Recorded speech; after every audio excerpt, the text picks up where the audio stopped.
Kung may takot ka pa o may trauma na magmahal muli dahil sa nakaraan mo noon, hindi mo kailangang madaliin ang sarili. Ang video na ito ay para sa iyo. Sikapin mo lang na makaabot ka hanggang dulo para malaman mo ang mga bagay na dapat mo gawin. At kung sakaling may kabuluhan ito, ang mga sasabihin ko, huwag mo sanang kalimutang mag-like at mag-share sa video na ito para mapabot din natin ito sa iba. Kaya naman, narito na ang 10 magandang gawin o hakbang na makakatulong sa iyo. Una na dyan, bigyan ng sarili ng sapat na panahon para maghilom ito. Huwag pumasok sa bagong relasyon kung ramdam mong sariwa pa ang sakit. At ang pangalawa, tanggapin na ang nangyari ay bahagi lamang ng iyong nakaraan, hindi ng kinabukasan. Hindi lahat ng taong makilala mo ay uulitin ang ginawa ng taong nananakit sa iyo.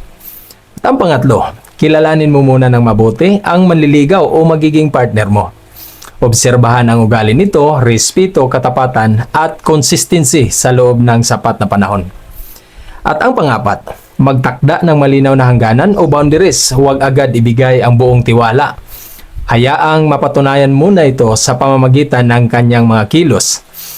At ang panglima, palakasin ang pagmamahal sa sarili. Maglaan ng oras para sa kalusugan, pamilya, kaibigan, trabaho at mga bagay na nagpapasaya sa iyo. Ang panganim, pag-usapan ang trauma kung handa ka na. Maaring magbahagi sa isang taong pinagkakatiwalaan o sa isang profesional sa mga ganitong klaseng problema kung mabigat pa rin ang nararamdaman. Pangpito, huwag baliwalain ang mga red flags. Halimbawa nito kung may mga pagsisinungaling, panluloko, pagmamanipula o kawalan ng respeto. Huwag isipin na magbabago agad ang ganitong klaseng tao. Pangwalo, magtiwala sa gawa. Hindi lamang sa matatamis na salita. Ang tunay na pagmamahal ay nakikita sa pagiging responsable, tapat at maaasahan. Pangsiyam, huwag matakot magsabi ng hindi. Kung may mga bagay na hindi ka komportable, ipahayag ito dahil ang tamang tao ay rirespeto sa iyong desisyon. Pang-10 at panghuli, maniwala na karapat-dapat ka pa ring mahalin. Ang sugat mula sa iyong mga nakaraan ay hindi nangangahulugang wala ka ng pag-asang magkaroon ng isang maayos, ligtas at masayang relasyon.